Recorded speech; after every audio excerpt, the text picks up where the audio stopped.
Good morning. How is everyone doing today? I'd like to take the time and welcome you to another Morning Glory Apostolic Prophetic Center video.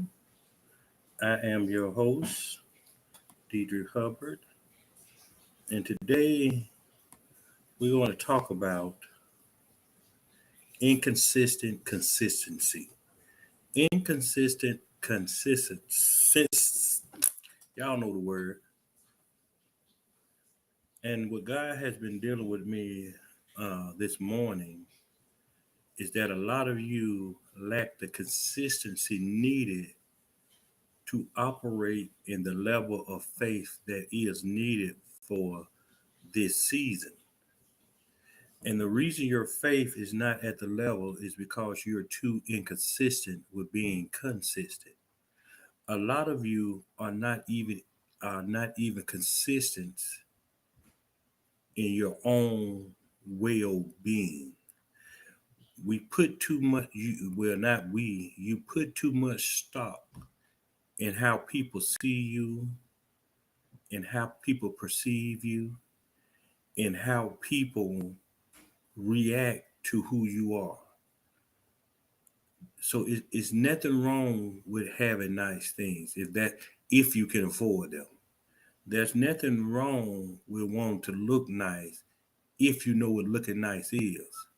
But the problem is that in your consistent walk in God, to have nice things and to want nice things and to look nice, does it line up with what He has for your life? In other words, when you become inconsistent in the things of God, that's often the problem that you have when you don't hear God's voice. The Bible speaks heavy on obedience is better than sacrifice. So you can sacrifice to give. You can sacrifice to pray. You can sacrifice to worship. You can sacrifice to feed the homeless. You can sacrifice to evangelize. But if you're not obedient to what God have already given you instruction to, you're out of order. And everyone knows partial disobedience is just like the sin of witchcraft. So the reason why a lot of you are not hearing the voice of God, you're a witch and don't even know it. Or you may be a warlock. We'll be over in John chapter 6, and it says, after these things, Jesus went over the Sea of Galilee, which is the Sea of Tiberias, and a great multitude followed him because they saw his miracles, which he did on them that were diseased. And Jesus went up into a mountain, and there he sat with his disciples. And the Passover, a feast of the Jews, was nigh. See, John chapter 6 starts after John chapter 5. John chapter 5 basically deals with the man the man who was by the pool for 38 years. So after Christ did that miracle, he decides to separate himself, which means he went to another part of the city. And the people followed him because they saw his miracle, which he did on them was disease. The first thing we got to understand in inconsistent consistencies, ooh, that's a good one. Watch this. If you look on your social media pages, are those your followers? Or why are they following you? Do they see Jesus in you? Or do they see how you look in a sundress? How shapely you is? You got diseased people following you, not because you're delivering them, not because you're not showing God in their life, it's because you're diseased yourself. Or they like the way you dress. See, let's do this. If you take the time out today and go through all your social media accounts, do they see more of you or do they see more of Jesus? Do you focus more on how you look or what Jesus said? See, that's a case of the blind leading the blind. People shouldn't follow you because of how you look. Shouldn't follow you about how you dress. They shouldn't follow you because you tell good jokes. They should follow you because they know you have the words of life in your mouth. But you got everything in your mouth but that. I was looking at something. No, we ain't gonna talk about that right now. And Jesus went up to a mountain, and there he sat with his disciples. See, sometimes you got to get with people who know you just to see what they know. And a lot of times, if I call to talk to you, it may be something simple, but I'm trying to see what you know. The reason I got to see what you know is that I'm seeing if you're growing. And from the look at most of your social media pages, you're not growing. You most of it like the people I talk about. You know about God, you know the rituals of religion, you know this, you know God real, but it's no clear-cut evidence of God in your life. You always depressed, you sit alone, you always worried about what you do. How can God put faith in you and you don't know God can do it? Verse 4, he talks about the Passover of the feast of the Jews was nigh. And see, that's critical for us. That's a feast that Christ recommended. It don't say, and Christmas was nigh, Easter was nigh, Father's Day, Mother's Day, Thanksgiving. It don't say, it say Passover. Passover is in the Bible. Watch this. And Passover was the time that he allowed the death angels to pass over when he was freeing the Jews, the Israelites, whatever they call themselves. You got to realize some of the things that you hold dear to your heart, you got to let them go. I know, see, I know people like the way you wear your beard, but how God wants you to wear your beard.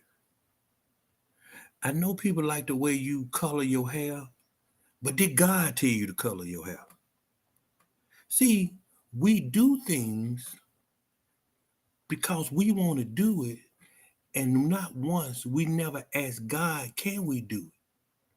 See, when we belong to God, we belong to God. Y'all will go date people, but do you ask God, is it that person you need to date?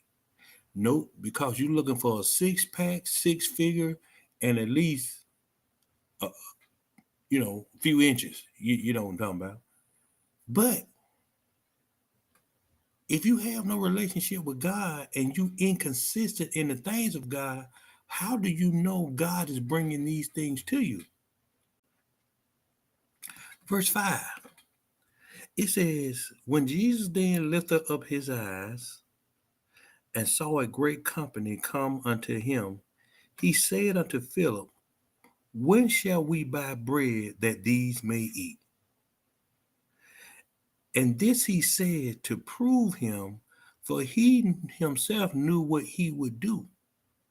Philip answered him, 200 pennyworth of bread is not sufficient for them, that every one of them may take a little. One of his disciples, Andrew, Simon Peter's bread, said unto him, there's a lad here which have 5 barley loaves and 2 small fishes, but what are they among so many?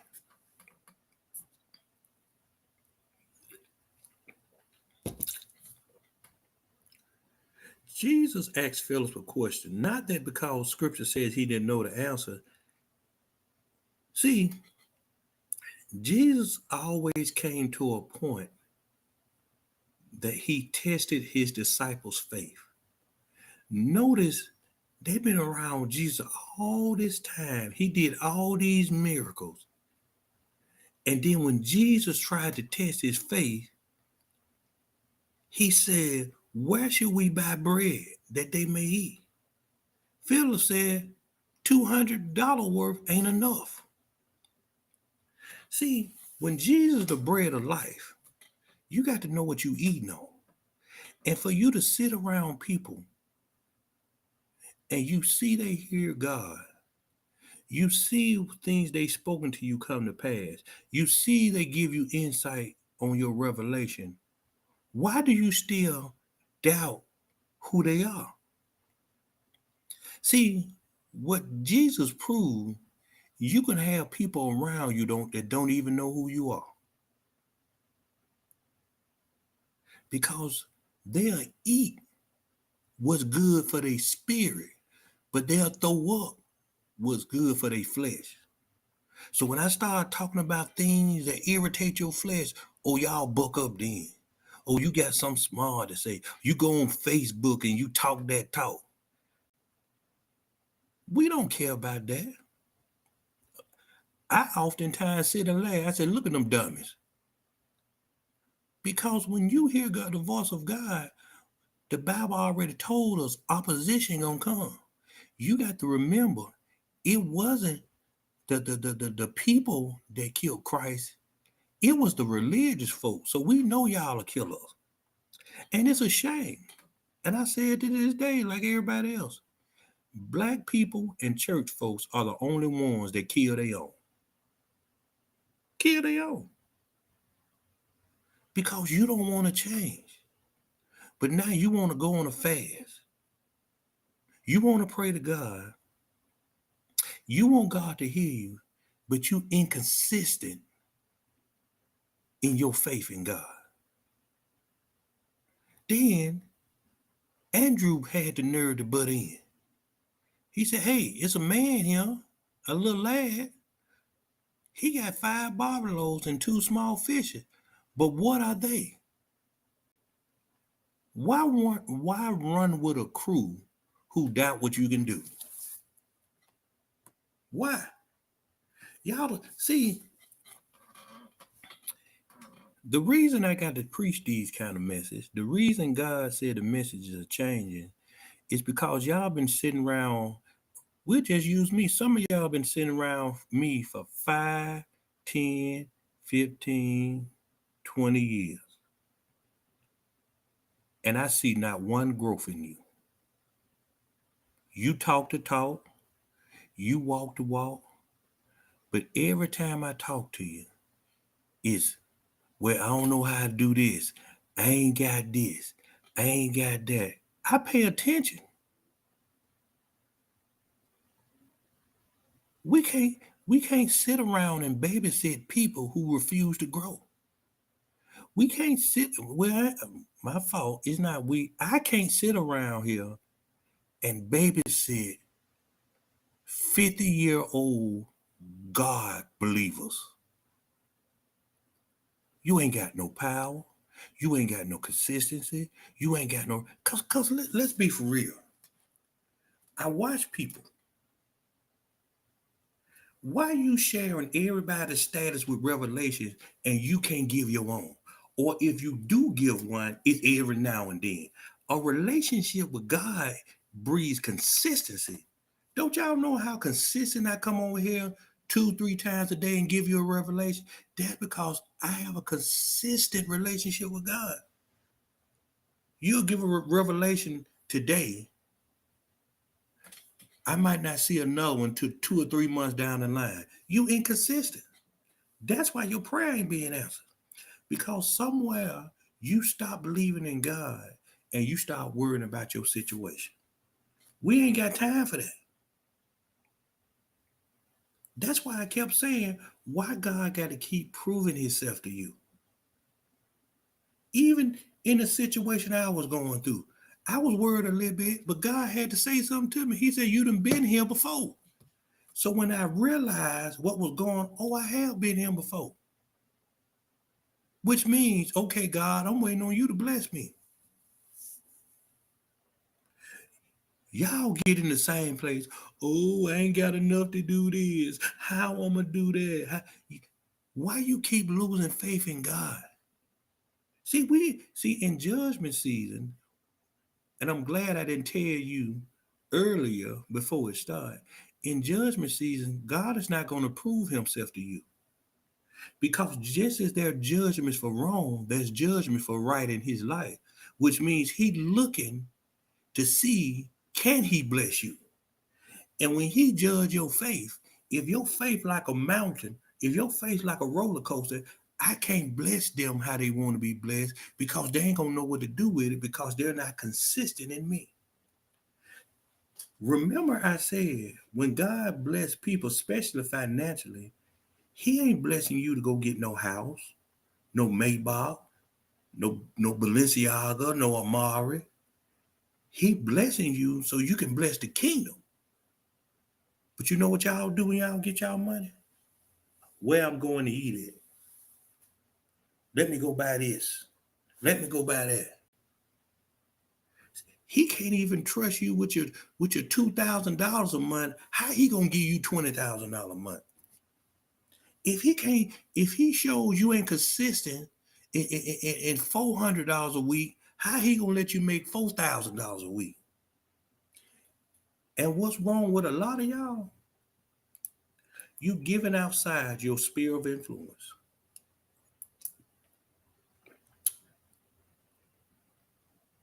You giving outside your sphere of influence. And what that means is you giving away to people who don't even know who you are. But the people who know who you are, you treat them like trash. You got to doubt what God tell you for them.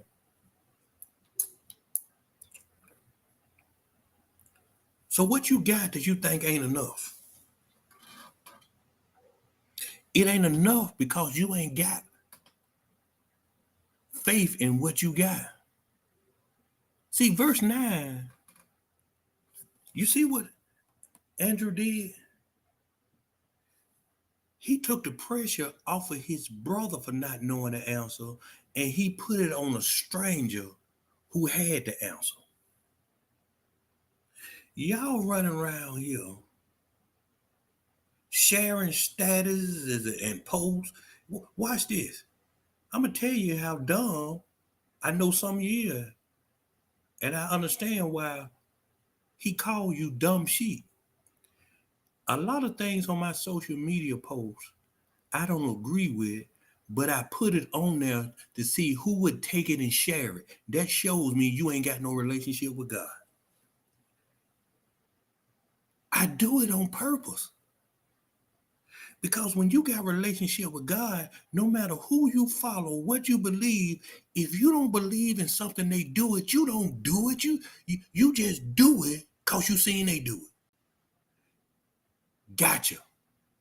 And I know exactly who you are. See, Apostle Paul over there in the book, he a lot of things Apostle Paul said, I got them with gal. Gal is what we call sleight of hand, which means we'll do things just to see your reaction of what we do. That shows the relationship you have with God. And if you do things just because you see me do it, you don't have a relationship with God because we're the one doing it. That's why I say, don't do what I do. You got to be better than me because I'm tore up. I'm messed up for real. But I got a consistent relationship with God who oftentimes help me to overcome what I'm dealing with. Unless you really understand what imputed righteousness is. I don't know if we really taught all. I got to finish that because imputed righteousness only comes to those who God really know he can trust that they'll do the right thing at the wrong time.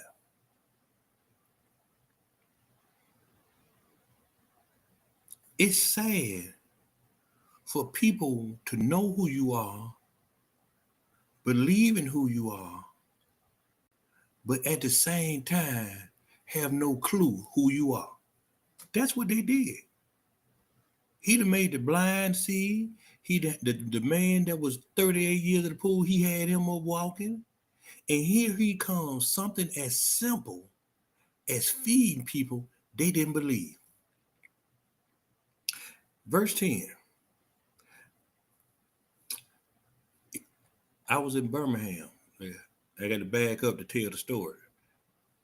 I've been around a while. I was in Birmingham. I used to follow this lady when I first got in ministry. Her name was Kirby Gatto. I think she's still around, but she was a white woman. I used to follow that woman everywhere she go, because boy, she can preach. And through her, I met this white church. It was mostly white people. I was the only black in there. And they just knew who I was. And I got this white church to go fellowship with an all black church. And they came there one day and they just were prophesying. But they was up in Oklahoma one time. They was in a barn. They was having a revival. I actually seen this miracle happen with my own eyes. They were sitting in the middle of a cornfield.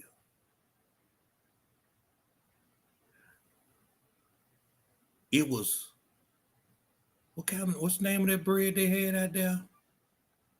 It was, God, I can't think of that. I know it's brown and orange. I can't think of the name of the bread. Y'all know how my mind is. And they had some salami. It was about 900 of them. Them white folks went to praying. I guarantee you, I don't know where the other bread and meat came from, but everybody ate. And more than one sandwich. That's how I know God real. I'd have been around miracles just like this because God was showing me who he is. See, when y'all sit at home and the money that ran low, the stamps ain't called, God, how am I eat? How am I eat? For one, ooh, that's a good one. For one, God said a lot of y'all don't know how to shop. That's the reason your money don't last. You don't know how to buy for meals, you buy to eat.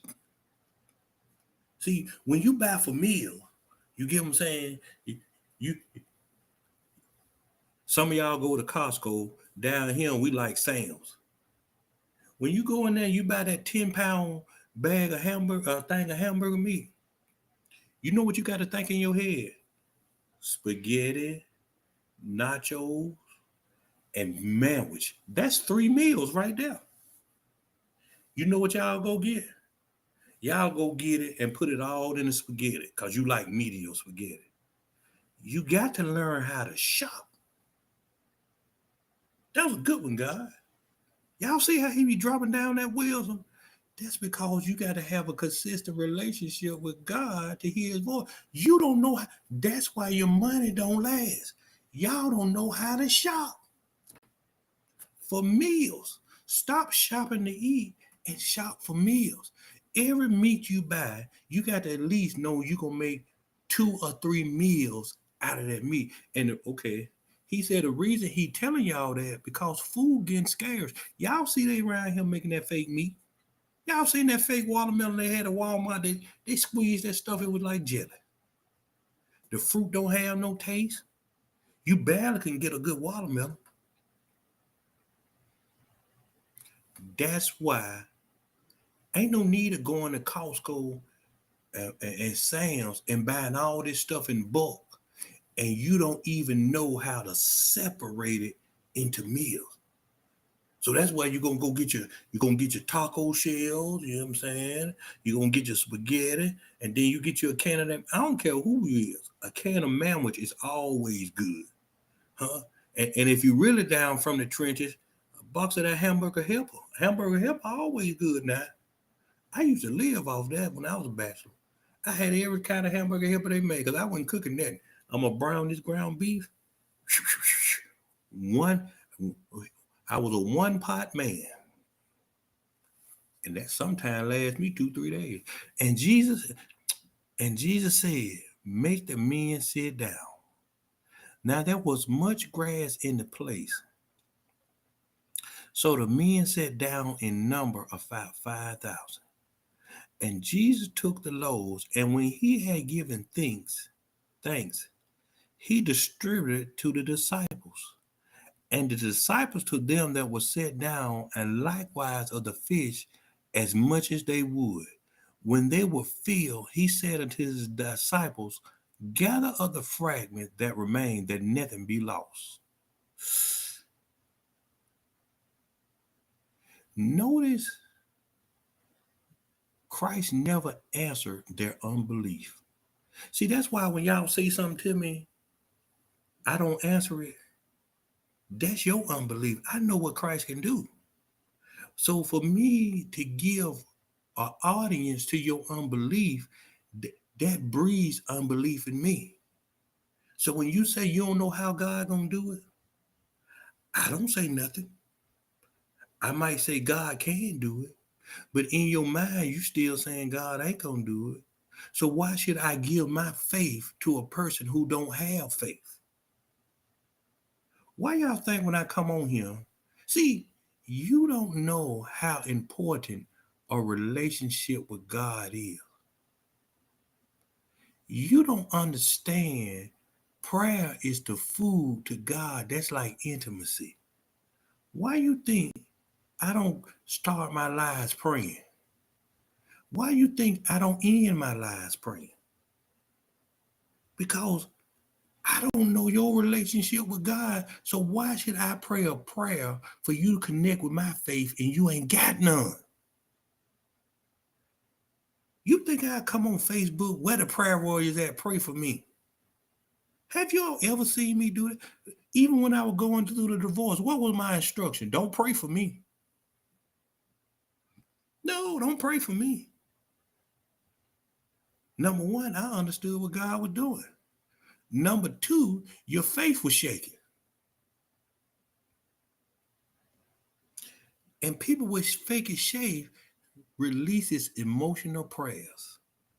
Y'all stop praying with and for everybody. The Bible said all that get understanding. They come on Facebook, want prayer, y'all go to prayer. Why you praying and ain't no understanding? What you praying for? Wisdom is the principal thing, and all that get understanding.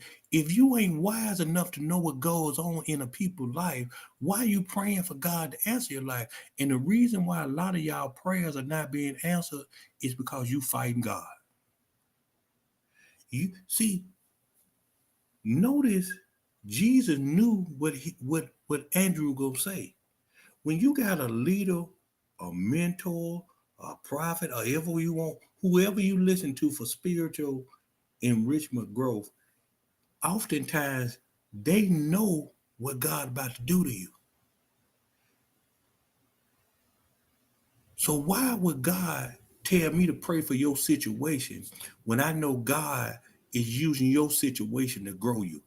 The first time I was homeless, people knew what I was going through. And some people had a relationship with God. And when my trial stopped early, he said, because I had to answer the prayers of the righteous who knew you didn't have nowhere to go. But I was fine. That 73 Ford I be talking about, when I got me a little money, I argued with that man an hour. It had a camper shell on the back, the kind that you put on the truck. I argued with him 40 minutes to an hour. I just want the truck. I don't want the camper shell. I'm gonna show you how good God is. The truck wouldn't even crank. I had to pull the truck off the lot, but I knew what was wrong with it when I looked at it. That's why I got a good deal on it. I stayed around the corner at that time from the Salvation Army. I called my friend Junior. You know what was wrong with the truck? They had two red wires. Usually it's the black for negative and the red for positive. They had two red wires, so you had the negative on the positive and the positive on the negative. We switched them wires up. I turned that switch. Whoa, whoa, whoa, whoa. I threw that camper over in a field on the side of my house. It sat there for about 3 months.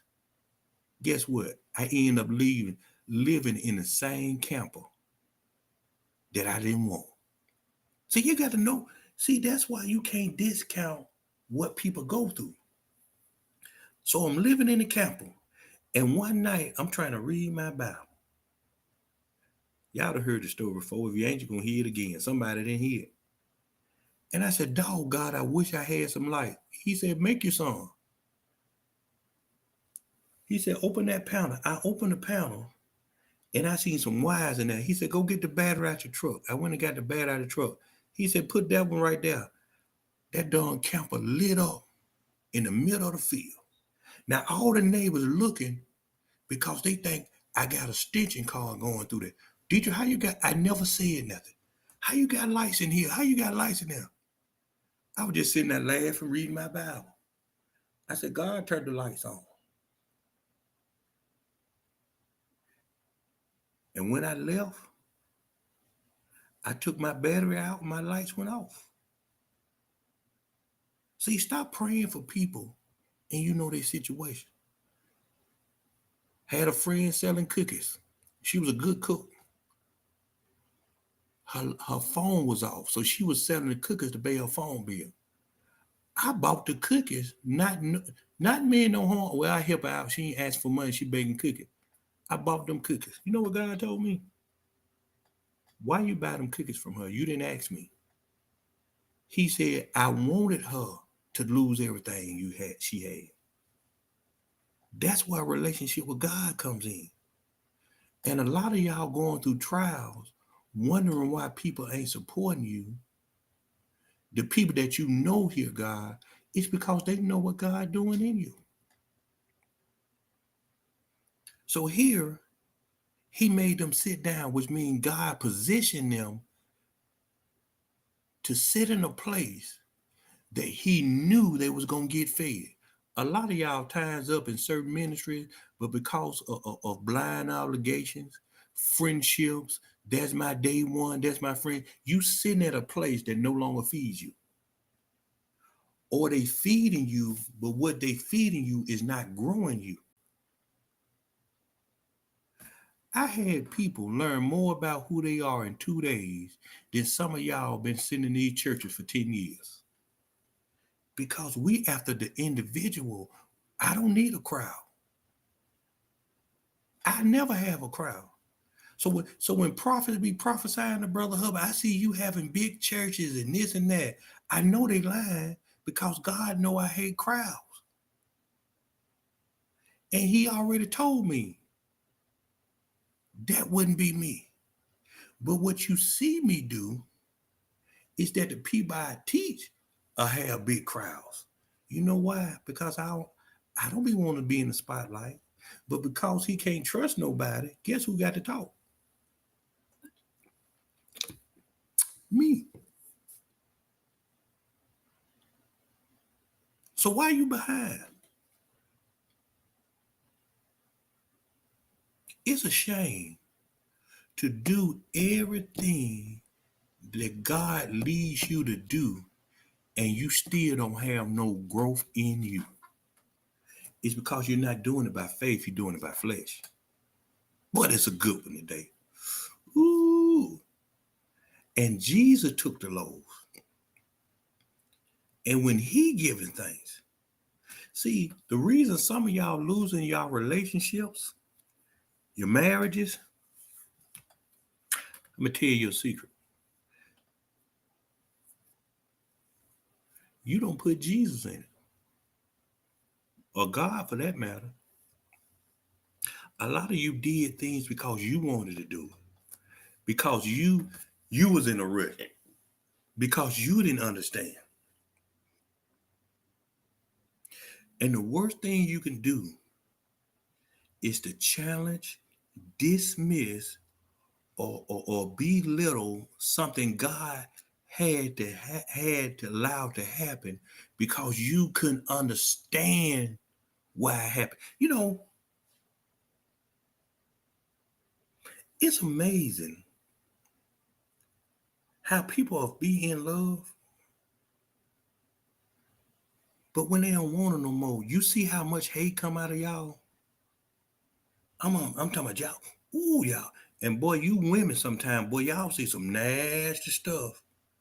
And then some of these men that act like women, y'all come back with some real nasty stuff.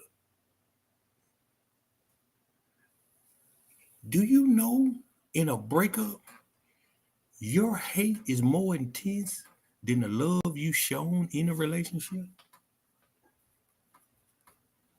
That's some serious stuff. And then you have the nerve to say, I'm looking for love with all that hate in you. Just imagine the relationship that you had over the years, how you treated the person after the relationship was over. I ain't talking about me now. God know how I am. I'm talking about you. I'm trying to help you. You know, I said what I had to say. I was looking at something. This darn man, the woman would kick him out the house. You know, she said, come get your motorcycles, this and that, and come on, get all your stuff. And I'm still trying to figure out how a man that was already established like me, all I left with was a closet full of clothes. I keep that I don't know why I keep talking about it, but that says a lot. You pack up everything, but what you wanted, and it belonged to me. I still wanted my crock pot. Y'all laugh all you want. I wanted my crock pot. But watch this.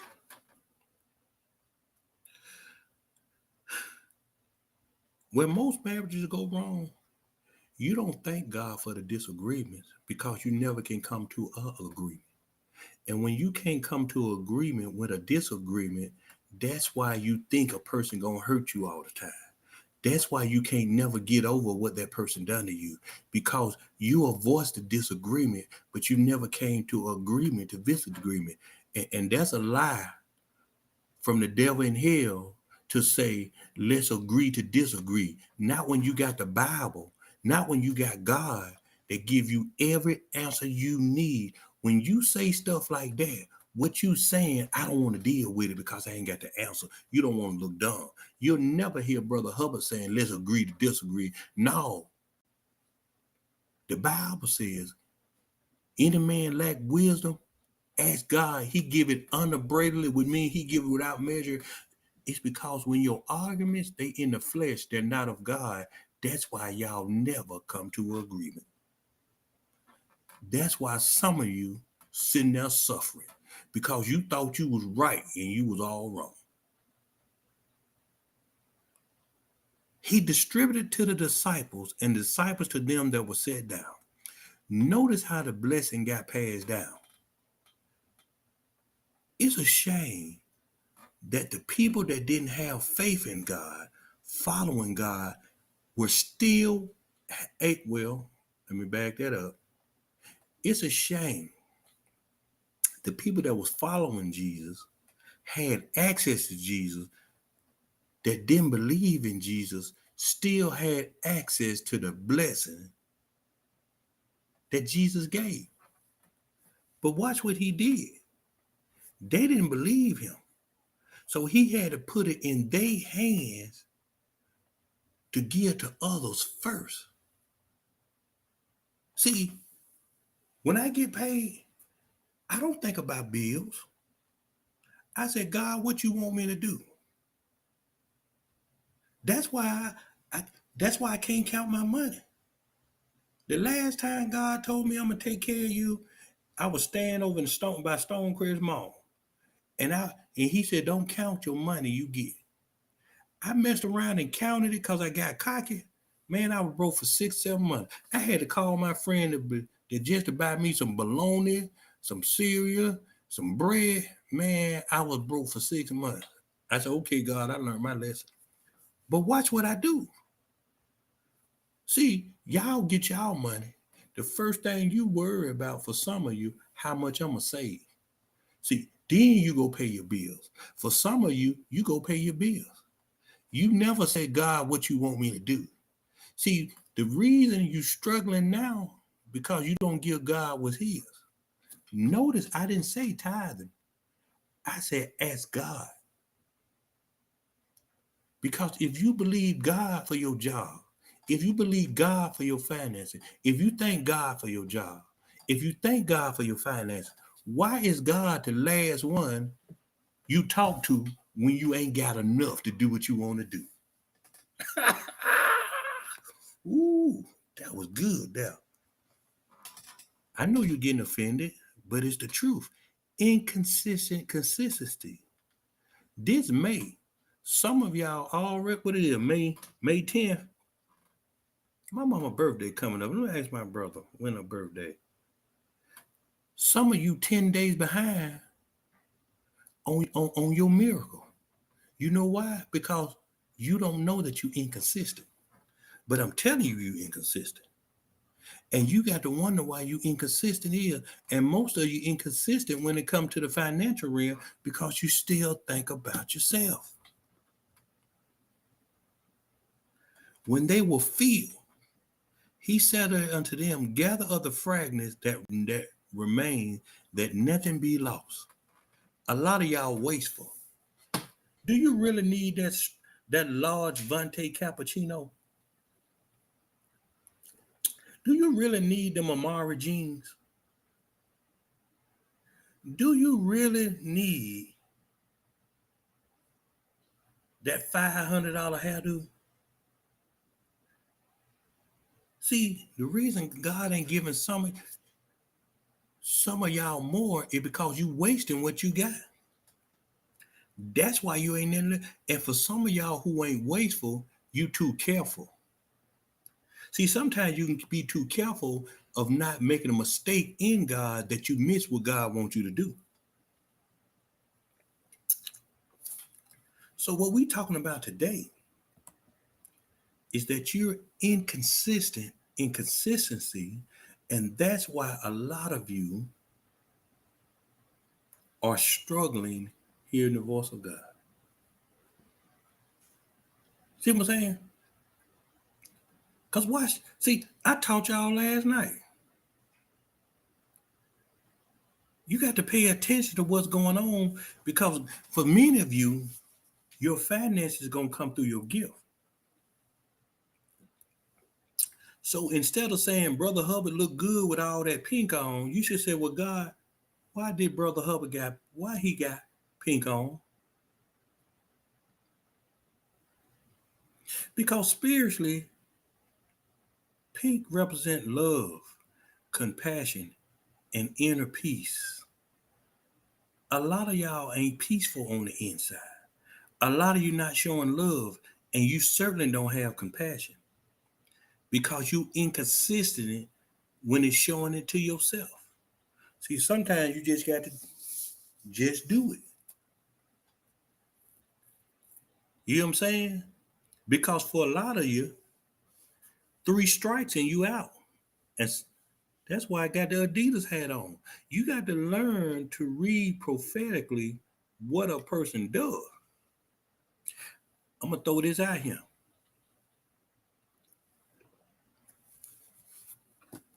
When you really got a relationship with God, you don't get up and just dress. God tells you how to dress and what to put on. When God want me to evangelize, If I have on a brown shirt, he said, every person that got on brown, I want you to say something to him. I don't just walk up to nobody and say, repeat after me. That's not evangelizing. That's not even the faith of God. Because the moment you say repeat after me, what you're doing, you're giving a person with no faith access to your faith.